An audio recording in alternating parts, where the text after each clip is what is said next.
오늘은 우리 주님의 부활을 기념하는 부활주일입니다. 우리가 믿는 복음의 중심 내용은 예수 그리스도의 죽으심과 부활입니다. 우리는 예수 그리스도께서 우리를 위하여 십자가에서 죽으셨을 뿐만 아니라 다시 부활하신 것을 믿습니다. 예수 그리스도의 부활이 왜 우리에게 중요할까요? 몇 가지 이유가 있습니다. 우선 첫 번째로 예수님의 부활은 우리의 죄가 예수 그리스도의 죽으심으로 말미암아 완전히 처리되고 완전히 해결되었다는 것을 입증하는 사건이에요. 예수님의 부활이 뭘 입증한다고요? 우리의 죄가 예수 그리스도의 죽으심으로 말미암아 완전히 처리되고 완전히 해결되었다는 것을 이 부활이 입증하고 있다는 것입니다. 죄의 삭은 사망이라고 했습니다. 범죄한 우리 모두가 이 죽음을 피할 수 없게 되었습니다. 우리 육신이 죽는 것뿐만 아니라 우리 영이 죽고 영원한 죽음에 이르게 된 것이 우리의 운명이었습니다. 그런데 복음이 무엇입니까? 죄 없으신 하나님의 아들이 우리의 죄를 대신해서 그분이 담당하시고 우리의 죄값을 그분이 치러주신 것입니다.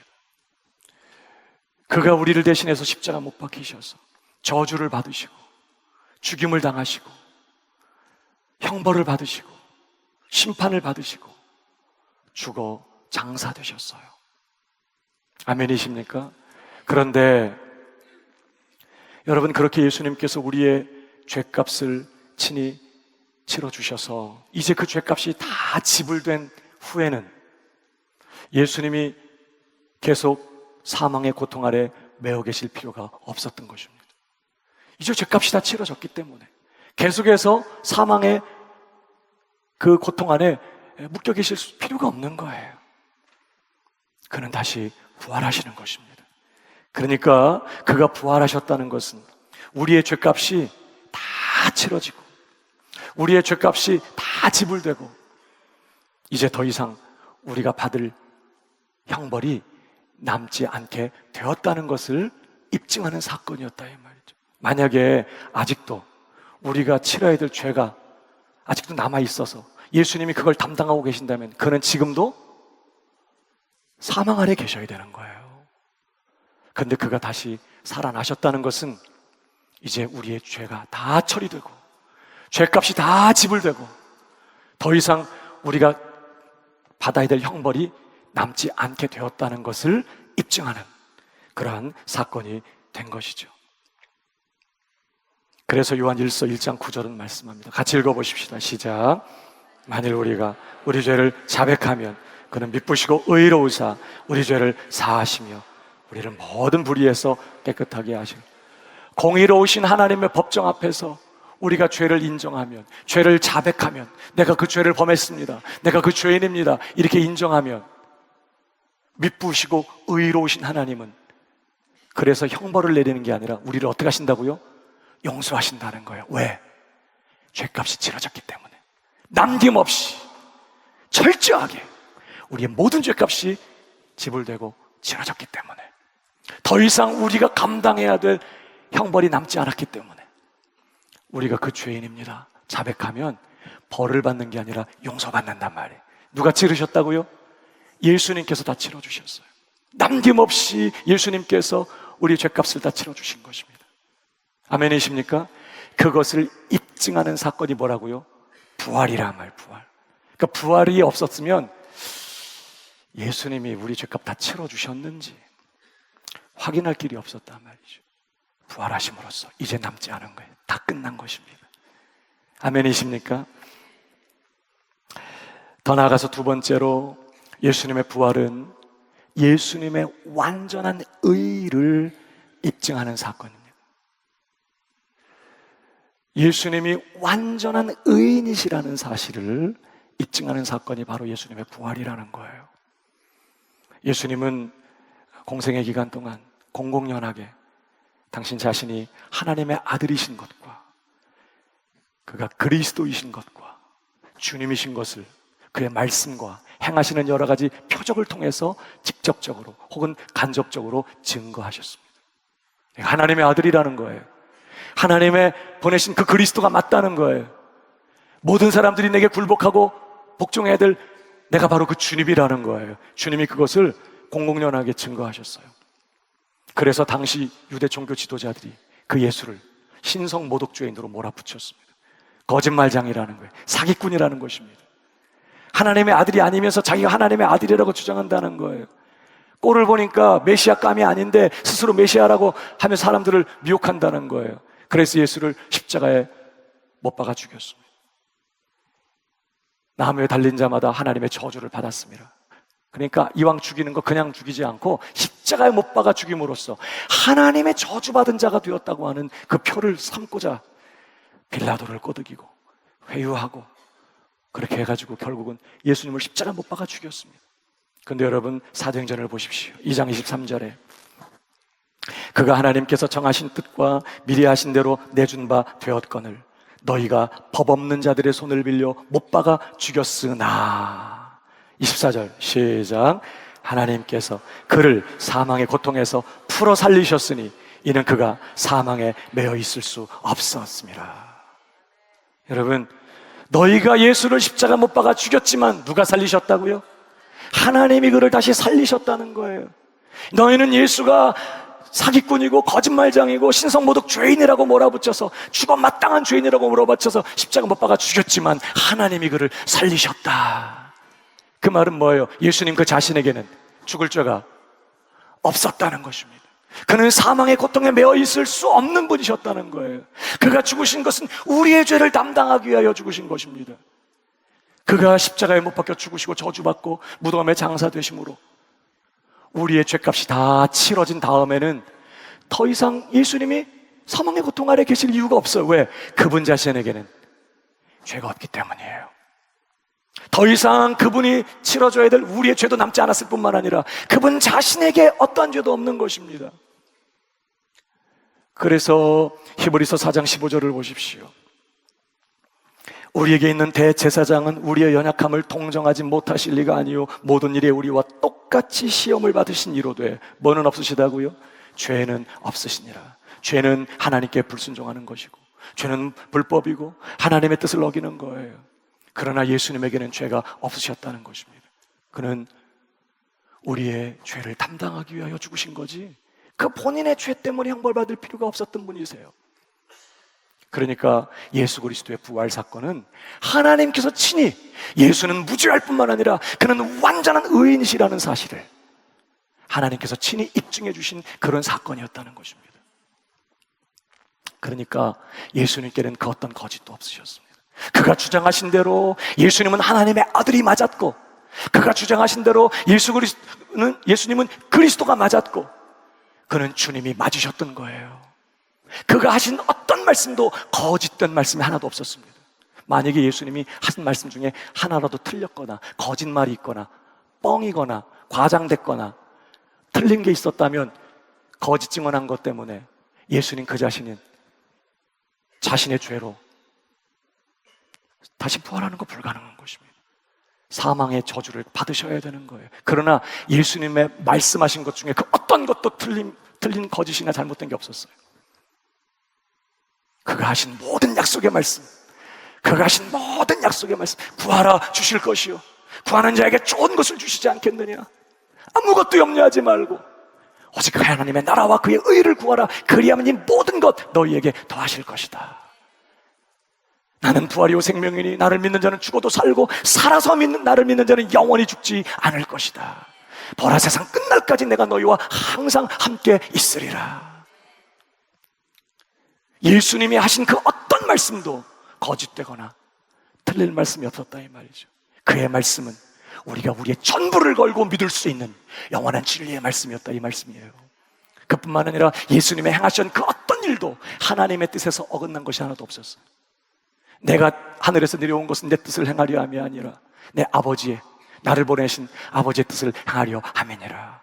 그리고 십자가에서 다 이루셨다. 여러분 예수님은 그 어떤 행동도 그 어떤 행위도 결코 하나님의 뜻에서 벗어난 적이 없었어요. 죽기까지 하나님 앞에 완전하게 순종하신 죄 없으신 완전한 의인이셨다 이 말이죠. 사람들은 그 예수를 죽을 죄인이라고 몰아붙여서 십자가에 못 박았지만 하나님께서 그를 다시 살리심으로 그는 무죄할 뿐만 아니라 완전한 의인이심을, 죽기까지 하나님의 뜻에 순종하셨던 완전한 의인이심을 하나님께서 친히 입증해 주셨다는 것입니다. 중요한 건 뭐죠? 우리가 그 예수님을 나의 주님으로 영접할 때 우리는 예수님께 연합한 자가 돼요. 그럴 때 어떤 일이 벌어진다고 그랬죠? 내 전부는 예수님의 것이 되고 예수님의 전부는 내 것이 되는 것입니다. 예수님의 죽으심은 나의 죽음이 되고, 아멘입니까? 예수님의 부활도 나의 부활이 됩니다. 예수님의 생명 나의 생명이 됩니다. 예수님의 아들의 권세도 이제 나의 권세가 되는 것입니다. 더 중요한 건 예수님께서 이루신 그 흠없는 의, 죽기까지 하나님의 뜻에 순종하시면서 완전하게 하나님의 뜻을 이루셨던 그 흠없고 완전한 예수님의 의도 내 것이 되는 거예요. 그래서 여러분, 우리가 예수를 믿으면 우리가 지었던 죄만 용서받는 게 아닙니다. 완전한 의인으로 여김을 받게 돼요. 그래서 예수를 믿으면 죄 용서만 받는 게 아니라 의롭다 여김을 받는 것입니다. 완전한 예수님의 의를 내 것으로 가져서 죄만 용서받는 게 아니라 이제는 완전하게 하나님께 순종한 자로 여김을 받는 것입니다. 아멘이십니까? 그래서 오늘도 우리가 하나님 앞에 나갈 때 말이에요, 여러분, 이 의가 왜 필요할까요? 우리에게 이런 흠없고 완전한 의, 왜 우리의 것으로 삼아주실까? 이 의가 왜 필요하죠? 의라고 하는 것은요, 하나님 앞에 나아가는 자격증 같은 것입니다. 이 의가 있어야, 완전하게 하나님께 순종하고 하나님께 복종하는 완전한 의가 있어야 거룩하신 하나님 앞에 설 수 있어요. 그 하나님과 교제할 수 있습니다. 그 하나님께 예배할 수 있고, 그 하나님께 기도할 수 있고, 하나님이 그런 자의 기도를 들으시고, 완전한 의가 있어야 하나님 앞에 나아갈 수 있어요. 불의한 자는 절대로 하나님 앞에 나아갈 수 없는 것입니다. 놀라운 것은 우리는 아무런 자격이 없지만, 불의한 죄인이었지만 예수님께서 우리 대신 완전하게 순종하셨어요. 완전한 의를 이루셨습니다. 그리고 예수를 믿는 우리가 그 예수님의 의를 전가받아서 이제 내 의로 뒤집어 쓰고 그 의를 가지고 하나님 앞에 나가게 된 거예요. 그래서 히브리서 4장 16절 이렇게 말합니다. 다 같이 시작. 때를 따라 돕는 은혜를 얻기 위하여 은혜의 보좌 앞에 담대히 나아갈 것이다. 우리가 신앙생활 열심히 하고 똑바로 잘 살고 하나님께서 기뻐하실 만한, 칭찬하실 만한 그런 일을 했을 때만 담대히 나가라는 게 아닙니다. 여기 긍휼하심을 받고, 이 말은 우리가 하나님의 긍휼이 필요할 때, 다시 말은 뭐예요? 우리가 넘어지고 실수하고 연약하게 또 죄짓고 하나님의 긍휼이 필요한 그런 때에도 하나님의 은혜 보좌 앞에 어떻게 나갈 수 있다고요? 담대히 나갈 수 있다는 거예요. 또 도움이 하나님의 도우시는 은혜가 필요할 때는 언제든지 무슨 빌려준 돈 받으러 가는 것처럼 담대하게 하나님 앞에 나갈 수 있게 됐단 말이에요. 내 자격으로 나가는 게 아닙니다. 내가 뭘 이뤄서 나간 게 아니에요. 주님이 이루셨어요. 주님이 완전하게 순종하셨고, 우리는 그 의의를 내 것으로 가지고 예수님의 공로에 의지하여 오늘도 내 형편과 상황에 상관없이 주님 앞에 담대히 나갈 수 있는 자가 된 줄 믿으시기 바랍니다. 아이고, 나는 자격이 없어요. 나는 내가 누군지 알아요. 나는 내가 어젯밤에도 한 짓을 알아요. 그러면서 오늘은 양심적이 되자. 그래서 교회 맨 뒷자리에 이렇게 앉으셔서 나는 은혜 받을 자격도 없어. 나 같은 게 기도할 자격이나 있나 몰라. 이러면서 여러분, 그러지 말란 말이에요. 주님이 이루셨습니다. 주님의 완전한 의가 내 것이 되었어요. 주님 안에서 그 의를 힘입고 주님의 그 공로 의지하고 오늘도 은혜 보좌 앞에 담대히 나아가는 저와 여러분들을 주님의 이름으로 축복합니다. 세 번째로, 예수님의 부활이 왜 중요합니까? 예수님의 부활은 장래, 우리 부활의 보증이 되는 사건입니다. 예수님께서 부활하신 것 같이 우리가 부활하게 될 것을 미리 보여주시는 사건이었다는 거예요. 여러분, 오늘 우리가 읽지 않았지만 고린도전서 15장 20절을 보십시오. 이런 말씀이 있습니다. 우리 다 같이 읽어보시겠습니다. 시작. 그리스도께서 죽은 자 가운데서 다시 살아나사 잠자는 자들의 첫 열매가 되셨도다. 여러분, 밭에 추수를 할 때 밭모퉁이에 이제 낫을 대서 곡식을 처음 걷었습니다. 한 줌을 탁 잘라서 처음 걷었어요. 이 첫 열매예요. 여러분, 첫 열매가 아주 실해. 아주 잘 연그렀어요. 그러면 그 나머지 밭의 상태가 어떻다는 거예요? 똑같아. 첫 열매가 아주 실하면 나머지 밭에, 나머지 추수할 것도 다 실한 거예요. 첫 열매 딱 거두었더니 이거 뭐 부실해. 나머지 밭도 그런 것입니다. 첫 열매가 어떠하면 나머지도 그런 거예요. 예수는 그리스도께서 죽은 자 가운데서 다시 살아나사 잠자는 자들의 첫 열매가 되셨도다. 그러니까 무슨 말이죠? 예수님의 부활은 장차 우리가 어떤 몸으로 부활하게 될 것인지를 미리 보여주시는 사건이었다. 그런 뜻이죠. 우린 예수님이 부활하신 그 영광스럽고 신령한 몸, 그 몸과 똑같은 몸으로 우리도 장차 부활하게 될 것입니다. 지금 우리는요, 영원히 구원받았지만, 하나님의 자녀가 됐고 모든 죄의 용서를 받았지만 아직 우리 몸에 죄가 남아있어요. 그래서 죄 유혹을 받아요. 어떤 때는 죄가 땡겨. 비가 부실부실 오고 바람이 으스스하게 불면 소주가 생각이 나요. 누군가 날 비방하고 악감을 가지고 날 공격하면 내 속에서 뭐가 이상하게 올라오는 게 느껴진다고요. 우리는 주님 뜻대로 살고 싶지만 어떤 때는 너무 육신이 연약해서 쓰러지고 넘어질 때가 많아. 그래서 우리가 탄식하면서 우리 몸의 구속을 기다리고 있어요. 근데 우리 주님 다시 재림하시는 날, 우리가 그 영광을 볼 때 우리 몸도 완전하게 변화될 것입니다. 죽었던 성도들의 몸은 완전히 영광스럽고 거룩하고 신령한 몸으로 다시 부활하게 될 것이고, 그 순간 살아있던 성도들도 호련히 변화되는데 어떤 몸으로? 예수님이 부활하셨을 때 가지셨던 그 몸, 그 부활의 몸 그대로 우리도 그렇게 변화된다는 거예요. 부활한다는 것입니다. 예수님께서 부활하셨는데요, 음식도 드셨어요. 고기가 뭐 먹을 거 있느냐? 부활하신 주님 막 음식 드셨습니다. 갑자기 벽을 뚫고 들어가셨다가 나가기도 하셨어요. 놀랍지 않습니까? 너무 놀라운 몸이 됐어요, 예수님의 몸이. 거기다가 여러분, 예수님이 원래 공생애를 시작하실 때 몇 살쯤 되셨다고 그랬죠? 30세쯤 되시니라. 한 30세쯤 된 청년이었습니다. 근데 예수님이 얼마나 이 세상에 계신 동안 고난을 많이 당하시고 어려움을 많이 당하셨던지, 그 예수님께서 유대인들하고 논쟁하시다가 내가 아브라함을 보았다, 아브라함이 날 보았다고 이렇게 말씀하십니다. 내가 아브라함이 있기 전부터 있었다. 그러니까 사람들이 뭐라고 그랬죠? 아니, 네가 50도 못 됐거늘. 아니, 아브라함보다 먼저 있었다고 그러냐? 이렇게 말했습니다. 여러분, 30살 조금 넘은 총각 보고 50도 못 됐다 이렇게 말한다는 건 뭐예요? 그의 얼굴이 너무 작으셨어요. 정말 풍채도 없고 고운 모양도 없으셨다고 한 것처럼, 질고를 아셨다고 한 것처럼 너무 고생 많고 가난하고, 그러니까 예수님 얼굴이 많이 상했어요. 거의 50세 가까운 늙은 얼굴. 근데 여러분, 예수님 부활하셨을 때 막달라 마리아가 알아봐요, 못 알아봐요?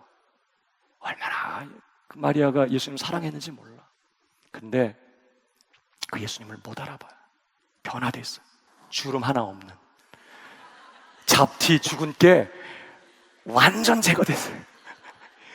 그분 아닌 줄 알았다니까. 그분 아닌 줄 알았어. 제자들도 못 알아보고, 처음에 엠마오로 가던 제자도 못 알아보고, 완전히 예수님이 정말 영광스럽게 신령한 몸으로 그렇게 부활하신 거예요. 그 몸과 똑같은 영광스러운 몸으로 저와 여러분도 부활하게 될 거라는 것이에요. 아멘이십니까? 여러분, 어떤 분들이 걱정합니다. 예수님 부활하셨는데 도마 찾아오셔갖고, 야, 옆구리 손 넣어봐, 이 손 만져봐. 예수님께 못자국이 있었어요, 없었어요? 예수님께 못자국이 좀 있어요, 없어요? 있어요. 흉터가 있어요. 지금 옆구리에 창자국이 있어요, 없어요? 있어요. 아니, 부활하신 예수님께 그게 남아있어요. 그래서 어떤 분들이 걱정해요. 우리가 다음에 부활할 때도 이 땅에 살면서 수술하고 혹은 다쳐서 흉터 생기고 그런 것도 그냥 남아있는 거 아닌가, 그렇게 걱정을 합니다. 여러분, 그 걱정할 필요 없습니다. 예수님의 흉터는 우리를 위한 주님의 고난과 그 말할 수 없는 그분의 우리를 향한 그 사랑의 영원한 표적이기 때문에 독특하게 남겨진 거예요. 우리는 천국에 가서 대번에 그분을 알아볼 것입니다. 손에 난 못자국과 옆구리의 착자국을 보고 나를 그토록 사랑하신 주님 앞에 우리는 무릎을 꿇고 그분 앞에 영광을 돌리며 찬양하게 될 것입니다. 그가 어떻게 나를 사랑하셨는지 영원한 표적이기 때문에 독특하게 주님께 그 흉터가 남아있어요. 그러나 우리가 부활할 때는 우리가 이 땅에서 수술을 받고 뭐 다치고 그래서 생긴 흉터나 뭐 이런 것 절대 남지 않습니다. 모든 상처와 질병은 다 치료될 것이고 선처적인 장애, 후천적인 장애 완전히 다 제거될 것이고 우리 몸 안에 죄의 오염과 부패가 완전히 제거된 신령하고 영광스러운 썩지 않을 그런 몸, 다시는 죄에게 굴복하지 않고 다시는 죄의 유혹을 받지 않고 하나님의 뜻을 이루기에 넉넉히 기능할 수 있는 완전한 몸을 우리가 부활을 통해 덧입게 된다는 거예요.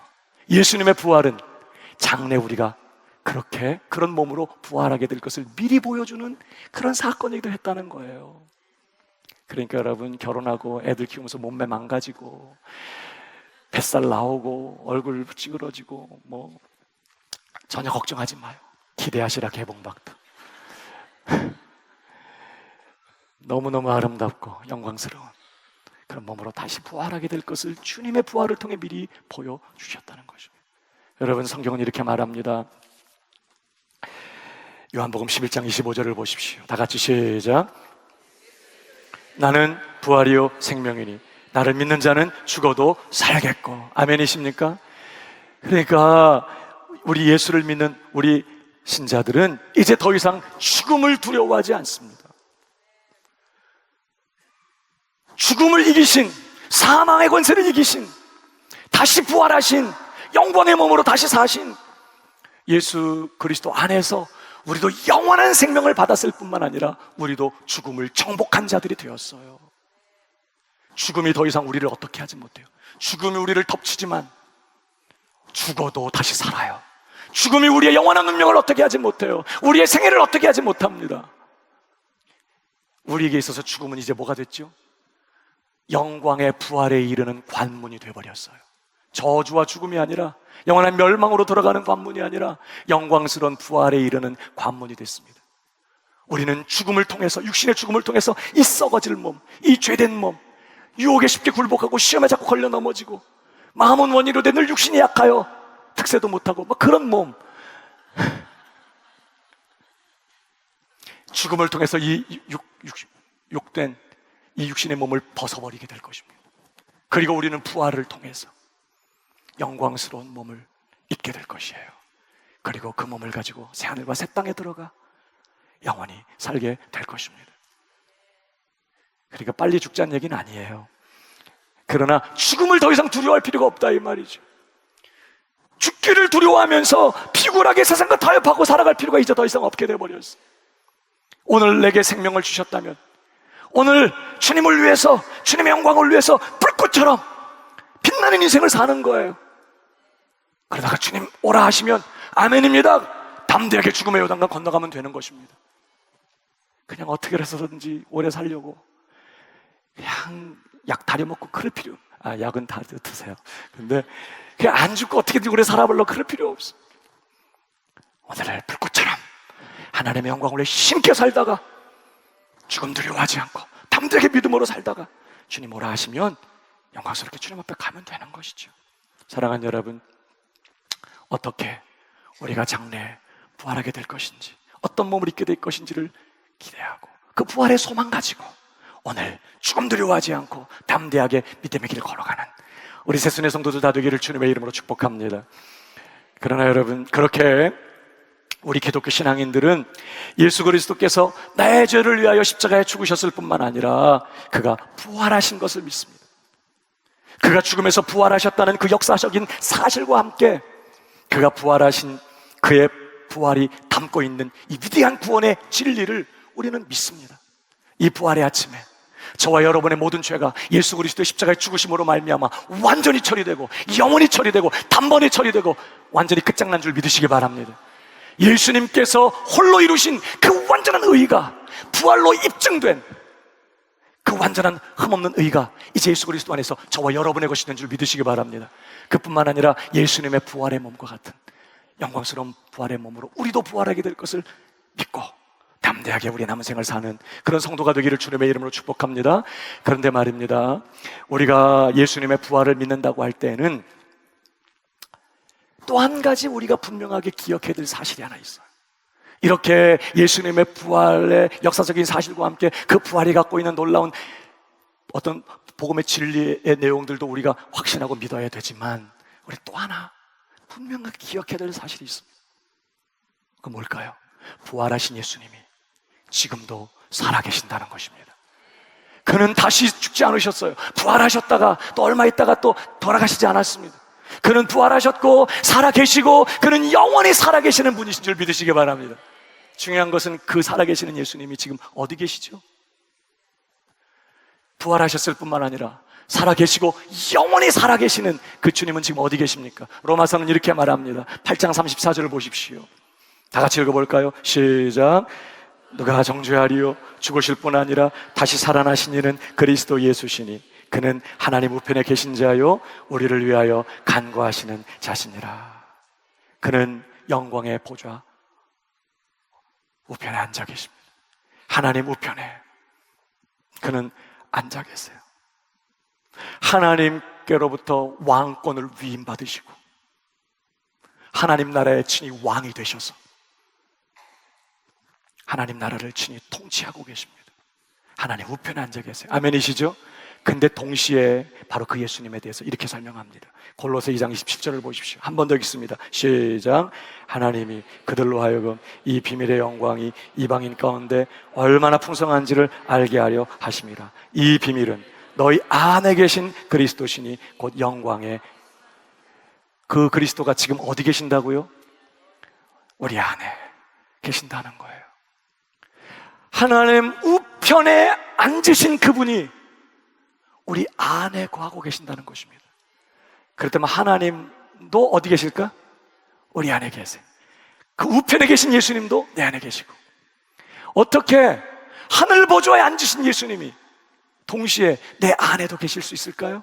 어떻게 이 일이 가능하죠? 우리 안에 와 계신 성령님 때문에 가능한 것입니다. 우리 믿는 신자들 안에 내주하고 계시는 이 성령님으로 말미암아 누구든지 그리스도의 영이 없으면 그리스도의 사람이 아니라고 했습니다. 모든 구원받는 신자, 거듭난 신자들 안에는 하나님의 성령님이 와 계신데, 그 하나님의 성령님이 와 계시면 누구도 와 계신 거냐? 예수님도 와 계신 거예요. 하나님 아버지도 와 계신 것입니다. 그래서 예수님께서 진리의 성령님, 보혜사 성령님에 대해서 제자들에게 소개하면서 그가 오실 때 내가 너희를 고아와 같이 버려두지 아니하고 나도 너희에게 올 것이다. 우리가 너희에게 와서 거처를 너희들과 함께 하게 될 것이다. 이렇게 약속하셨어요. 성령님이 우리 안에 와 계신 것 때문에 누구도 우리 안에 임재하실 수 있느냐? 예수님도 오시게 됐어요. 그래서 바울이 오늘 뭐라고 고백했습니다. 우리가 함께 읽은 본문의 말씀입니다. 갈라디아 2장 20절 시작. 십자가에 못 박혔나니 그런즉 이제는 내가 사는 것이 아니요 오직 내 안에 그리스도께서 사시는 것이라. 오늘도 그리스도가 내 안에 살고 계신다는 것입니다. 성령님이 내 안에 거하시고 왕 되신 예수 그리스도, 하늘과 땅의 모든 권세를 가지시고 하나님의 나라를 다스리고 통치하시는 그 만왕의 왕 되시고 만주의 주님 되신 바로 그 그리스도가 내 마음을 보좌 삼으시고 내 안에 임재하여 그 주님이 살고 계십니다. 지금 바울이 그렇게 고백하는 거예요. 여러분, 이 고백은요, 이 말씀은 어떤 열심 있는 성도들에게만 해당되는 그런 말씀이 아닙니다. 기도 많이 하는 권사님, 신앙 좋은 집사님, 열심히 교회 봉사하는 그런 성도님들에게만 해당되는 게 아니에요. 모든 신자 안에 성령님이 계시고 성령이 거하시는 모든 신자 안에는 만왕의 왕 되신 예수 그리스도께서 주님으로 임재하셔서 거하고 계신다는 거예요. 만일 부활하신 예수님이 내 안에 살고 계시지 않는다면 그 사람은 전혀 예수님과 상관이 없는 사람입니다. 신자 아닙니다. 성경은 뭐라고 말하죠? 고린도후서 13장 5절 너희는 믿음 안에 있는가 너희 자신을 시험하고 너희 자신을 확증하라. 예수 그리스도께서 너희 안에 계신 줄을 너희가 스스로 알지 못하느냐? 그렇지 않으면 너희는 버림받은 자니라. 무슨 말이에요? 모든 참된 신자 안에는 누가 계신다는 거예요? 예수님이 거하고 계신다는 거예요. 만약에 그것이 없다면 버림받은 자라는 거예요. 신자 아니라는 거예요. 그러니까 뒤집어 말하면 모든 진정한 신자 안에는 한 사람도 예외 없이 예수 그리스도가 주님으로 임재하셔서 다스리고 계신다, 임재하고 계신다 하는 것입니다. 살고 계신다는 거예요. 그러므로 예수님이 부활하신 것을 믿는 신자는 부활하신 그 예수님이 성령으로 말미암아 내 안에 주님으로 오셔서 내 안에 그 주님이 살고 계시는 것도 믿어야 한다는 거예요. 부활하신 거 믿습니다. 살아계신 거 믿습니다. 뭣도 믿어야 된다고요? 내 안에 바로 그 주님이 내 안에 살고 계시는 것도 믿어야 된다는 것입니다. 그런데 여러분, 주님이 왜 내 안에 오신 거죠? 그냥 보좌 우편에 계시면 안 돼요? 그냥 보좌 우편에서 그냥 다스리면 안 돼요? 왜 우리 안에 오셨죠? 감시하려고? 보좌 우편에서도 얼마든지 감시하실 수 있습니다. 보좌 앞에 하나님의 일곱 영, 성령님이 계세요. 그 성령님을 통해서 다 보시고 다 하실 수 있어요. 근데 왜 예수님이 친히 우리 안에 오신 거죠? 주님이 우리 안에 와 사시는 게 편할까 불편할까? 여러분, 우리 마음이 얼마나 때로는 정말 무슨 구정물통 같습니다. 얼마나 우리 마음의 생각이 수준 이하야 부족하고, 그런 마음 안에 주님이 와 사시는 건요, 이거 정말 쉽지 않아요. 그런데도 왜 주님이 우리 안에 오셨죠? 왜 사시죠? 우리의 구원을 위해서 절대적으로 필요했어요. 여러분, 마태복음의 말씀을 읽어보십시오. 7장 21절 다 같이 시작. 하는 자마다 다 천국에 들어갈 것이 아니요 다만 하늘에 계신 내 아버지의 뜻대로 행하는 자라야 들어가리라. 누구만 천국에 들어갈 수 있다고요? 예수님은요, 나를 믿는 자는 천국에 들어간다 이렇게 말씀하지 않고 그 말을 이렇게 바꿨어요. 누구든지 내 아버지의 뜻대로 행하는 자라야 천국에 들어갈 수 있다. 너희 의가 바리새인과 서기관보다 더 낫지 못하다면 너희는 절대 천국에 들어갈 수 없다고 그랬어요. 이건 예수님이 그냥 하는 말씀이 아닙니다. 천국에는 이런 사람만 들어갈 수 있는 거예요. 완전하게 하나님의 뜻에 순종할 수 있는 사람만 천국에 들어가지. 생각해봐요. 천국 가서도 마음은 원인데 육신이 약합니다. 그러면서 또 죄 짓고, 학분이 안 좋아져. 그 천국이, 천국에 물 흐려지지 않겠어요? 천국 갔는데도 거기서 죄 짓고, 천국 갔는데도 거기서 우리가 불순종하고, 하나님의 뜻대로 거기서도 못 살고 그런다면 그게 어떻게 천국이 되겠냐고요. 오직 하나님의 뜻대로만 사는 자들이 모인 곳, 그것이 천국이에요. 근데 문제가 뭡니까? 우리가 지은 죄 용서받았어요. 깨끗하게. 아멘이십니까? 우리가 예수님 안에서 우리 지은 죄 용서받았습니다. 우리가 하나님의 자녀가 됐습니다. 완전한 의인의 신분을 가졌습니다. 문제는 뭐죠? 수준이 아직도 하나님의 뜻대로 살지를 못해요. 수준이 아직도 하나님의 자녀답지가 못해요. 아직도 죄의 유혹을 느끼고, 아직도 죄에 때로는 굴복하고 넘어지기도 하고, 하나님의 뜻대로 사는 일이 우리에게는 불가능해요. 용서받았지만, 하나님의 자녀지만. 보세요, 얼마나 우리 마음에 결심합니까? 그래도 되든가요? 또 넘어지고. 근데 여러분, 우리가 하나님의 뜻대로 살 수 있는 한 가지 방법이 있어요. 그게 바로 예수 그리스도십니다. 예수 그리스도만 유일하게 하나님의 뜻에 완전하게 순종하신 분이세요.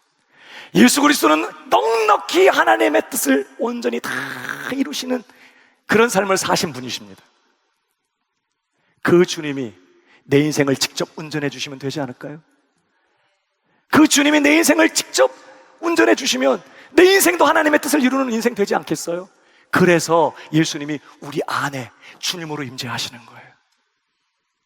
내 인생이 하나님이 보시기에 아름답고 하나님의 뜻을 온전히 이루어드리는 그런 인생 되게 하기 위하여 예수님이 내 삶의 주님이 되셔서 우리 안에 오신 것입니다. 그래서 주님이 뭐라고 말씀하시죠? 우리를 부르실 때 딴 거 하지 않았어요. 열심히 교회 다녀라, 봉사해라, 이런 거 하지 않으셨습니다. 예수님이 제자 부를 때 뭐라고 하셨죠? 나를 따라오너라, 나를 따라오너라. 자기를 부인하고 자기 십자가 지고 자기 생각 내려놓고 자기 고집 내려놓고 나를 따라오너라 그랬습니다. 어디로 이끄시든지 아멘입니다, 주님. 그리고 주님 따라가라는 거예요. 주님이 이끄시겠다는 거예요. 주님이 주장하시고 다스리시겠다는 거예요. 승천하기 직전에 베드로에게 찾아오신 주님, 마지막 말씀이 뭐예요? 너는 나를 따르라. 그러자 갑자기 이 베드로가 요한을 쳐다보면서, 저 요한은 어떻게 되겠습니까?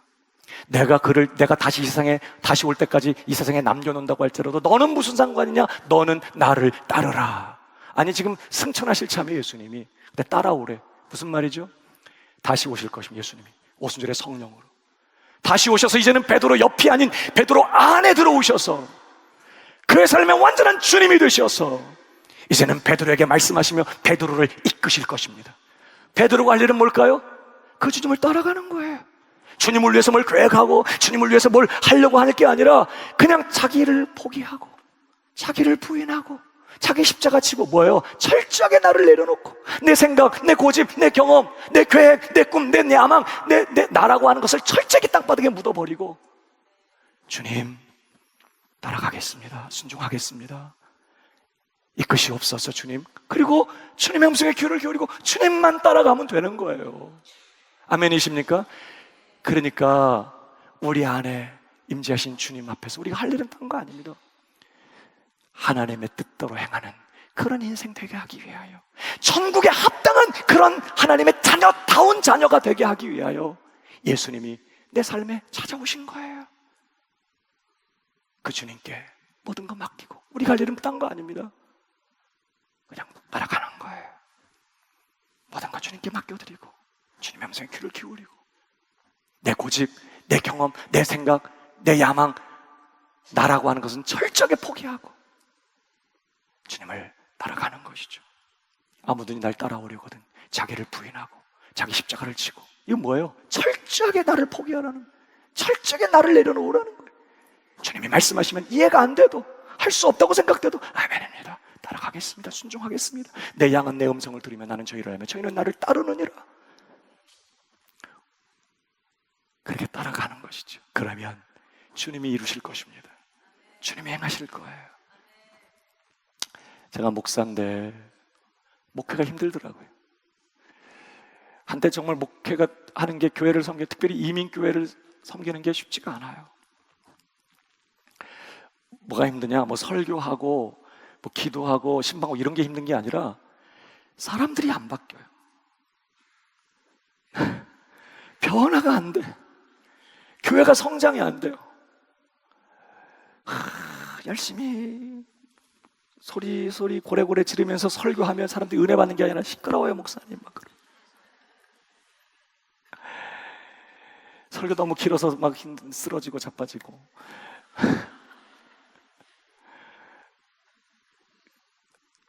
여러분, 성도들이 무표정한 모습으로, 창백한 무표정한 모습으로 강단을 이렇게 쳐다보고 있을 때 얼마나 무서운지 아세요? 성도들이 무섭고 목회가 너무너무 힘들어. 아무리 해도 뭐가, 왜 그렇게 힘든가 생각해 보니까 내가 뭘 하려고 자꾸 하고 있더라고요. 내가 주님을 위해서 뭘 계획을 세우고, 내가 설교하고, 내가 사람 훈련시키고, 내가 교회를 성장시키고, 내가 교회를, 성도들을 변화시키고 부흥시키려고 뭔가 자꾸 내가 하려고 하니까, 그렇게 하려고 할수록 힘만 들어. 열매도 없고 변화도 안 나타나고 그냥 스트레스만 받고 죽겠어요, 아주. 내가 어느 날 새삼스럽게 복음을 깨닫게 됐습니다. 예수 그리스도가 날 위해 십자가에 죽으셨을 뿐만 아니라 그 주님이 부활하셔서 다시 사시는 주님이 내 안에 와 계신다는 거예요.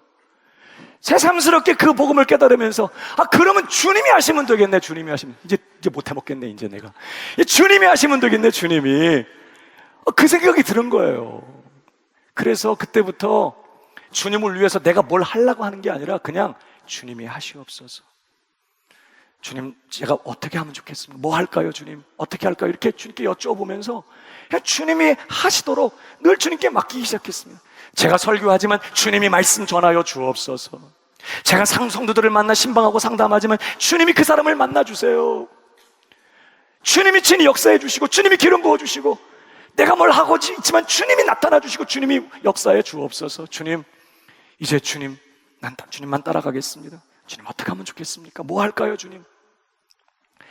주님을 위해서 뭘 다른 걸 계획하는 것보다 그냥 주님 앞에 묻고 주님께서 기도하다가 어떤 감동 주시면 또 일어나서 순종하고 그런 일에 집중하기 시작했습니다. 잘 안 되더라고요, 처음에.